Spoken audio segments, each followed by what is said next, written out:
How many pen pals did you have while you were serving time this last time? 8. I had 12, but then, some of them will fall off because, you just can't victimize a person but so much. Some people do give up, but a lot of them don't.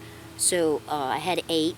I had one in California, one in Nebraska, one in Canada, one in Maine, just all over the United States. Oh, I ain't gonna live like this no more. Most of my life's been waging war. Till I found peace, I could've swore. All right, hey, what's going on, everybody? Welcome to After Prison Show, and we are back on our investigative reporting tip. We're getting ready to go meet with somebody today. That's right, folks, we are back working with people. And my painting business is in a bit of a lull, a bit of a low spot right now, a bit of a slow spot. And I figured, since it is, why don't I get back to doing something that I really enjoy doing, which is filming videos. Something that I feel like I'm pretty okay at doing.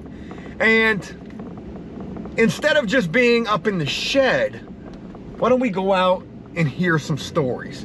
And folks, I think today's story is one that is a perfect one to start with. We're getting ready to go meet with a female. We're gonna use an alias name for her. We're gonna call her Stacy. Stacy sounds about right. And Stacy is a woman who served 3 years in prison, and she was the ultimate con woman while in prison. The epitome of did you send that? You know, when I think about women in prison, or just, I guess it's, I don't want to say stereotypical, but, when I think about women in prison, I think about them having countless pen pals and endless supplies of money and endless men willing to send that. And I'm sure not in every case is it like that. I'm sure not every woman in prison is about that type of stuff. But you got to imagine that there's plenty that are, just like men. Some people who are looking for pen pals for all the wrong reasons, or maybe the right reasons, maybe just for financial gain. And folks, Stacy is a person who is exactly that. A person who had countless pen pals and who made a lot of money with these pen pals, and who is willing to share about the exploits, the adventures of hustling dudes in prison. Folks, this is guaranteed to trigger folks. This is guaranteed to really spark quite a bit of debate. Is she wrong for this? Is she commendable for sharing about this? You be the judge and the jury. But again, we're getting ready to go meet with Stacy, whose mean hustle while in prison was hustling dudes and getting them to send that. How did she go about doing that? I'm hopeful to hear all about it today. How much money did she actually make? We're not talking about a little amount of money here, folks. We're talking about a shit ton that this chick made. So much money, in fact, that not only have we had to hide her identity with namesake, we've also had to hide her face because she's worried about catching charges for what she was doing. Obtaining money under false pretenses. Make no jokes about it. I think that type of shit could actually happen. Are we harboring a fugitive doing this? This could all just be made up. Sorry, my GoPro died on me. But I don't necessarily think that it is. We're gonna go meet Stacy, hear her story. Interestingly enough, this is a woman who made a shit ton of money while in prison and also after coming home from prison. How did she obtain this money under false pretenses from these dudes? And I think one of the most interesting points to mention is, where is she now? How is her life after prison at this point? Folks, it's with those questions being posed right there that what do you say we go try to find some answers to them. We're gonna meet with Stacy, hear her story, hear what her time in prison was like, and also what her time since being released has been like as well. Okay. I was gonna like start kind of at the beginning how I first started hustling. No, that's exactly what I want. Okay. Okay, for the sake of this, we're calling you Stacy. Okay. We're going to keep you anonymous in this, and you have agreed to share your story of what your time was like incarcerated and also how you were surviving in there. Okay. So let's start with an introduction of you and the amount of time that you served and when you served that time. Okay. Start it now. Yeah. Okay. Okay. My name is Stacy, and let's see. I've been in the penitentiary 4 times for a total of a little over 17 years total. And I've been in jail. I've been in jail probably about 25 times at least. And my issue was doing cocaine. And I've always been a hustler. I started hustling when I was 13 years old, when I was told for the first time I was cute. And I just ran with it. And I manipulated the sailors. And I ripped them off in every bar in Norfolk. And then I started doing drugs, and then I got locked up. I would just say this, my first time getting locked up, I didn't know what to do. I was so scared. I tried to run out of the holding cell, and they tackled me. And I just remember being really scared, and I didn't have anybody to, I had burnt all my bridges. Every bridge I had burnt. And so I had no way to take care of myself in there.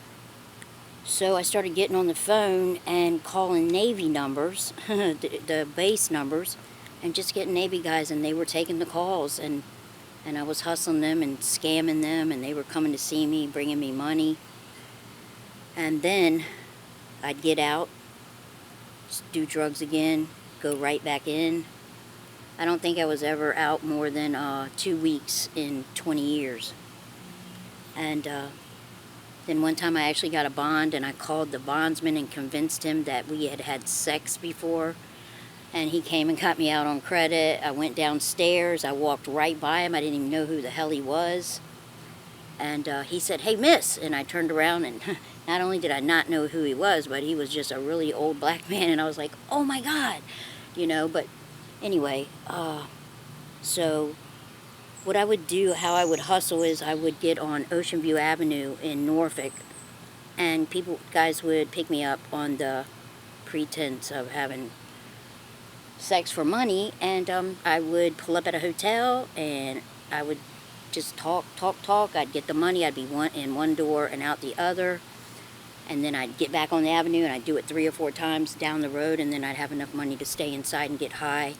And finally, I got arrested for obtaining money under false pretenses and robbery by trickery. And because the police had been watching me for months, and they would watch me rip these people off, and yeah. So when I got my first penitentiary time, when I went in there, I learned about pen pal websites. But actually, then when I first got prison time, it wasn't like that. It was you just had to write to them. There was no such thing as the websites. And the men would send me money, and I would lie. I had 1,000,001 stories that I would tell them. I had to have a lawyer so that I could come to their state when I got out. I needed clothes. I needed a TV. It was just on and on and on. And then throughout the years, I kind of perfected my hustle. And this last time I went in, I got arrested on August 6th of 2016. And when I got arrested, I didn't even remember I didn't remember anything. And I woke up 3 days later in the hospital, handcuffed to the bed. And then I went to booking. God, am I doing this all right? Am I all right? No, you're perfect. Okay.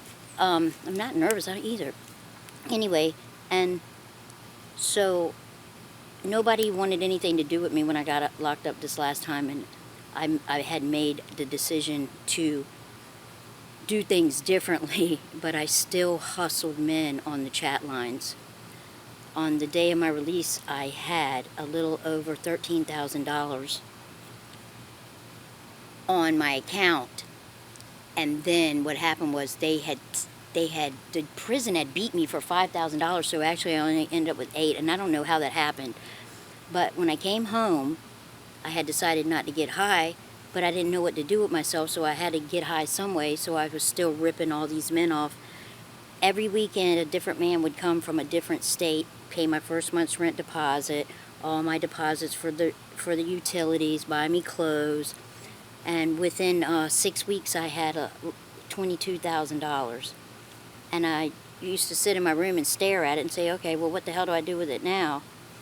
But just the different scams. One of my good ones was I would get somebody to drive me to a guy's house who thinks that we're going to do something for money, and I would take an old key fob inside with me, and the person that would give me a ride, they wouldn't be able to see them, and I would tell them to set off the alarm.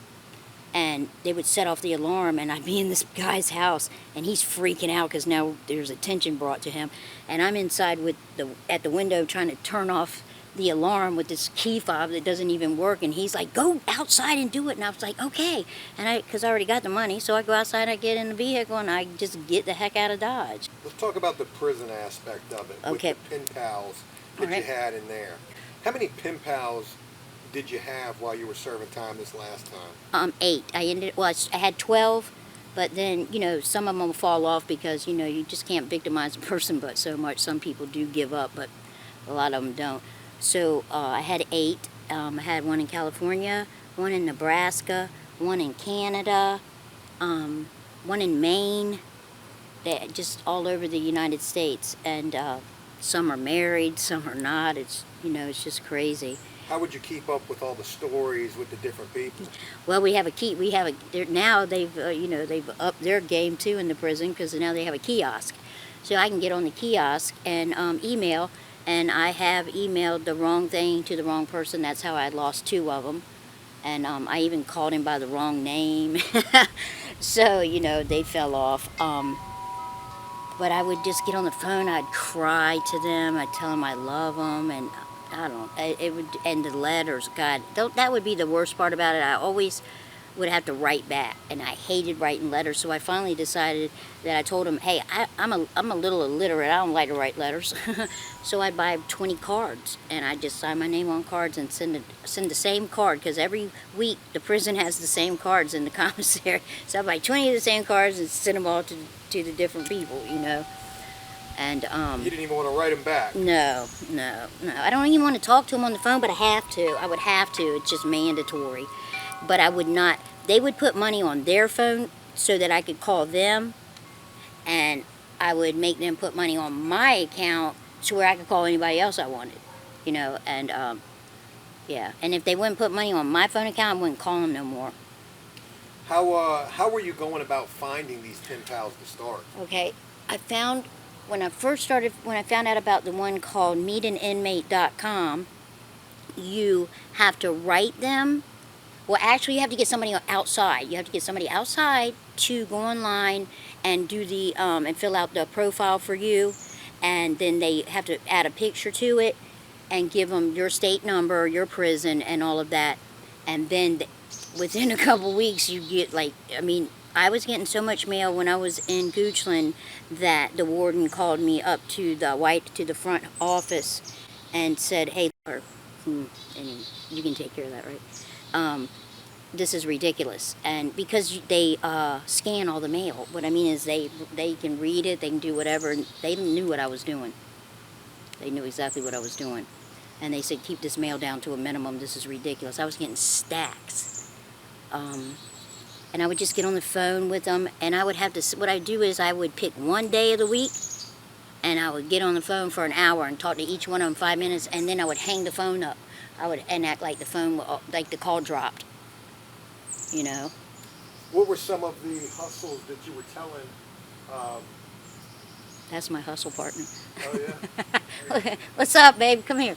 Yeah, that's my buddy. Hey, you can go in, just go, Okay. gotta go through the front door. That's not, All right. I think that's locked. I guess not. What were some of the hustles and gimmicks you were telling these guys in an effort to get them to send you money? Okay, how it would start is I would talk to them a few times it just takes a few phone calls to build up the faith, and before you know it, 2 phone calls are telling me they love me, and then I tell them on the third one, I love you, I you know, how have I how have I lived my whole life without you? And because what I do is I research things, or I get somebody on the outside. If somebody tells me they're from Maine, I'll get somebody to research Maine, and I'll tell them all about Maine, and and things like that. It just, whatever they like, I like.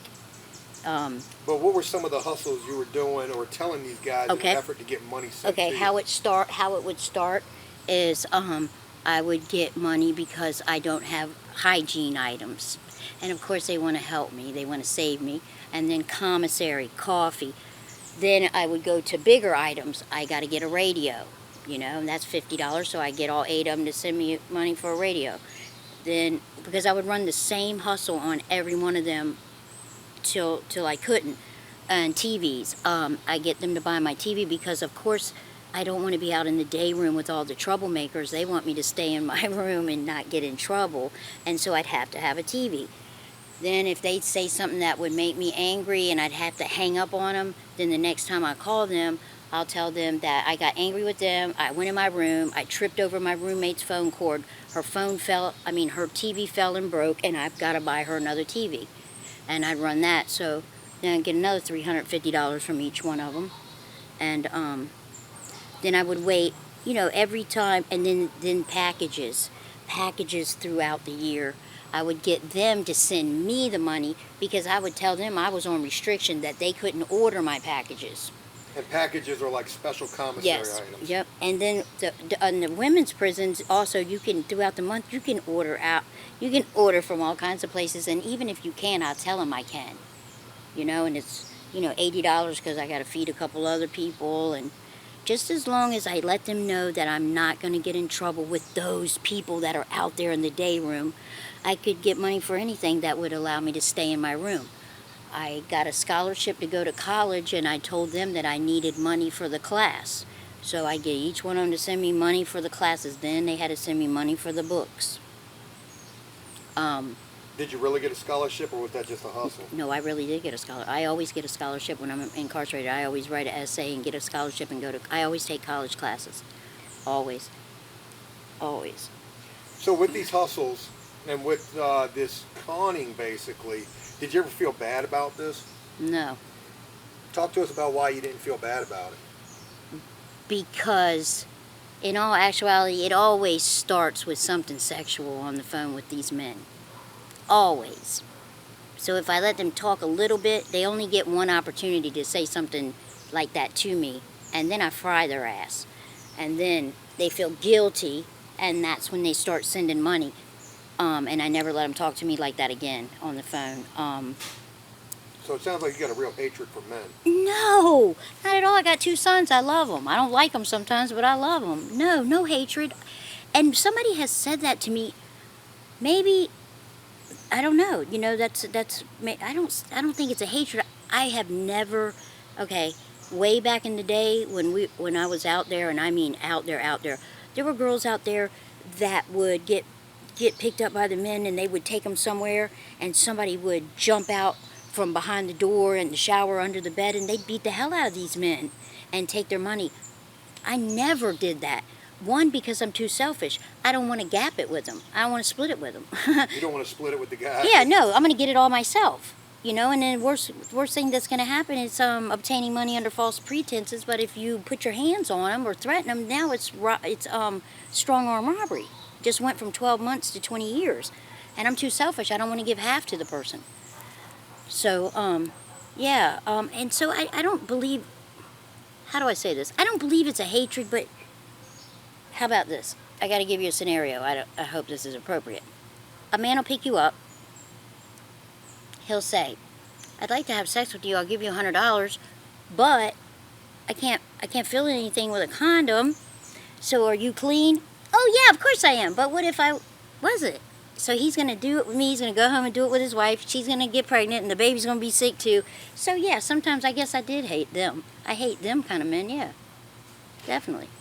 You ran this hustle while you were incarcerated. You were incarcerated for 3 years. In 3 years, you came home with $8,000, and then quickly thereafter, you had accumulated $22,000. Up to $22,000. That's enough money to start your life, to make changes, to get on your feet. Yeah, that's what I thought. Yeah. What did you do with this money? I had it all planned out. I was going to get a place, pay the deposit, and pay the rent for 6 months. Put $1,000 or $2,000 down on all the utilities so they could take it a little out each month as the bill comes. But I came home on April 1st of 2019, and April 4th, the whole rug got pulled out from under me. Just something happened, and I walked out of a room. I walked in a room by myself, and I walked out of that room by myself, and it was like 20 people in suits against me. And I walked out alive. I walked in there alive, and I walked out dead. I just walked out. I was the walking dead. And I came home. I'm not following. You got robbed? No. I had two young daughters when I got locked up. They were 5 and 11, and the person that was taking care of them while I was incarcerated had a heart attack. So social services took them because that person was considered an incapacitated caregiver, not for any type of abuse. So while I was incarcerated, they asked me to do all these things, parenting, all these things, even though my children were not taken from me. I did everything, and I went above and beyond. I had a really good lawyer. I came home April 1st. My court date was going to be June 6th, and I was going to get custody of my daughters back. But on April 4th, when I went into a family care meeting, there was like 20 suits in there. And before you knew it, they were saying, oh, you're not even going to be able to spend time with them physically for at least 6 months. And I was like, what the hell are you talking about? I was in prison. I spent every 2 weekends every month with them physically. So, make a long story short, so I felt like when I walked out of there, I had a plan A, but I never had a plan B because I never even knew how to do a plan A. That was my first time. So your plan A was to get your kids back? Yes, to get our place, to do all these things. And then when they told me I wasn't even going to be allowed to see them, I knew my daughters were going to think that I was out getting high again. How is it that you saw me twice a month physically, sat on my lap, touched me twice a month for 3 years, but now that I'm home, you're not allowed to see me? And I couldn't deal with it. I just couldn't deal with it. And I gave up, and I gave up. And you went and... I got high. And $22,000 down the drain? Within 3 weeks, gone. Every damn penny. Yeah. 3 weeks, $22,000. Yeah. At this point, we're separated from 2019 by a couple of years. 4 years separated from then? Talk to us about what your life is like now.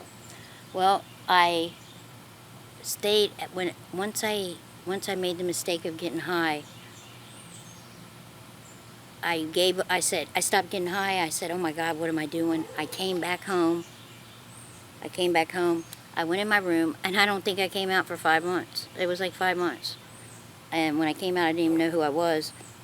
And then I said, this is ridiculous. I got up, brushed myself off, and realized that there's people that needed me, and that for 5 months, almost 6 months, I just, had checked out. And the person that I live with is an elderly gentleman who has been there for me for the last 30 years, and he now has dementia, and he needs me.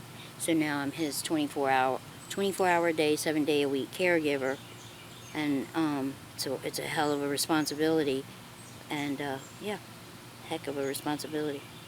I came off of probation. I successfully completed probation for the first time in 36 years, and yeah. So you got no probation now. You're clean. Yes. You're taking care of an elderly gentleman. And what about your kids? Do you have contact with them now? Some. I have 9 children. I have 7 daughters and 2 sons. And I am in contact with 7 of them, and the youngest 2 I don't have contact because I chose to get high when I first came home, and I did not. Man, I didn't stand up for them. I didn't fight for them. I gave up, and they did it. And I thought I could beat the, I thought I could beat the urinalysis. I was taking, I was diverting my urine and all this, but every time you think that you got there, they always got something for you because they did a hair follicle test on me. And they set me on fire. Yep. Damn it. How you doing? Hey, babe. Nothing. Just doing this. This is my story. Your store. My story. Story. Yeah. Oh, okay. You know, what would you say to anybody now who thinks that your hustle was, you know, definitely frowned upon? And, you know, I'm sure that people would see this and they would have a lot of things to say in relation to how you were hustling these men and these pen pals. You know, what would you say to anybody who just looks at that and frowns upon that? I don't blame them.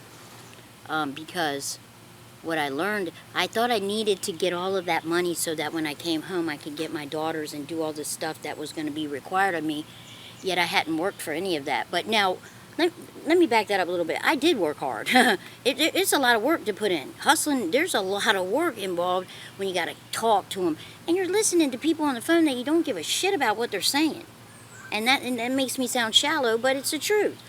But anyway, listen, I came home with all that money. I shitted it away just like I've done with everything else. And money that you get the wrong way, you're never going to do anything positive with it. Never going to do anything, because it's not going to hold any value whatsoever.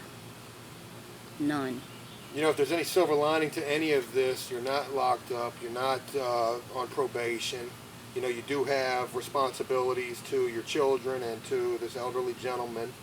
You know, for anybody who sees this, what would you like them to take away from this, from your story? Any kind of parting words or final words you'd like to share about you? That you can't do it alone. First of all, I try to do everything alone. I didn't have any support. And you got to have some type of support system. And because for the first 2 years I wanted to go back to prison. It was the craziest thing. I just wanted to go back to prison so bad. You feel like you do better in there? Damn right. I go to college. I'm a GED tutor.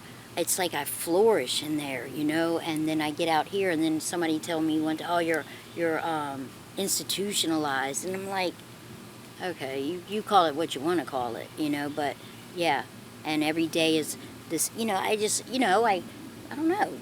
There's a saying: if you go to sleep with a plan, you wake up with a purpose. And sometimes out here, I don't feel like I have a purpose, you know. And like, I mean, I was happier then, but I have, you know, I got to do what I got to do. I've got to take care of this man. It's there's no way I can walk away from him. And yeah. But hey, but I tell you what, it's hard. It's hard out here. I thought life was going to be so great when I got out, but it's hard. It's hard. Well, I got to be honest with you. Actually, I'm going to be honest with you. Not really sure what to make of Stacy and her story. Obviously, her story is a little all over the place, but it's very raw. There's no real preparation for this. It's literally, I have an initial phone call. If the story seems somewhat interesting, I want to run with it. And I thought that Stacy's story was definitely somewhat interesting, talking about the fact that she was hustling men while she was in prison, hustling pen pals. Did you send that? It's something that I've talked about quite a bit here on After Prison Show with, you know, how a lot of prisoners, men and women, don't really take prison pen pals all that serious. I'm not saying all of them don't, but quite a few of them don't. And quite a few of them use it as a game and a gimmick and a con and a way to obtain money. And take it from Stacy.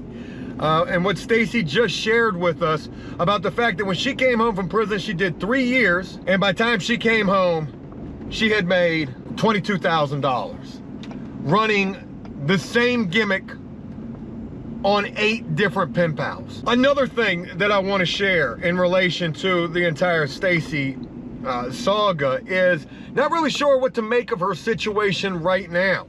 While I was there filming, I was only there for probably 30 minutes. And in that time, I probably saw at least 3 or 4 different dudes show up at the house One even had a TV in his hand, no bullshit. So I don't know per se if this home is being used as a trap house. I don't necessarily know. But I feel okay sharing that with you, just my observation, because of the fact that we've kept her identity anonymous. Maybe that's a way that I should be doing this moving forward, so that I can really give you my true feelings on, is a person doing better after prison, or are they seeming to still be up to the same old, same old? Unfortunately, I do get the sense that drugs are still somewhat a problem for Stacy. And, you know, it's sad. Here's a woman who has spent her entire life, it sounds like, conning men, and has gotten no better and no further in her own life since doing that. You know, you think of people who can change and who can overcome obstacles. I don't necessarily know if Stacy's done that. I want to know what all of you think about this. I'm sure her story is going to be one that spawns quite a bit of controversy. I'm going to share this in a number of places, not only on After Prison Show, but also in a couple of groups that I'm a part of that deal solely and specifically with prison pen pals. I think it's interesting to share there as well. But regardless, I want to know what you guys think of this. Look, I'm getting back to my investigative reporting and my interview work here on After Prison Show. I want to begin working with people again, sharing their stories of being in prison and life after. Some of those stories, there will be continuations and follow-ups and more than just one and dones. But unfortunately for Stacy's case, I think it's a one and done. Wish her all the best in this world. Hope that she's doing a lot better than she's done in her past, and wish her nothing but success. But there's a lot of bad juju and bad karma attached to that. Y'all let me know what y'all think. I'll look forward to hearing. If you enjoyed this video, please leave a like and a comment on it. And as always, until next time, enjoy life, the free world. Never take a moment for granted, and make the most of every day.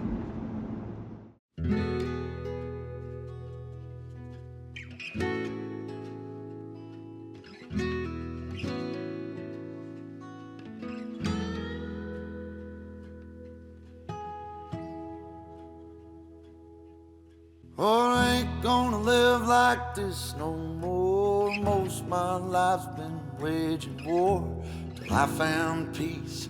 I could've swore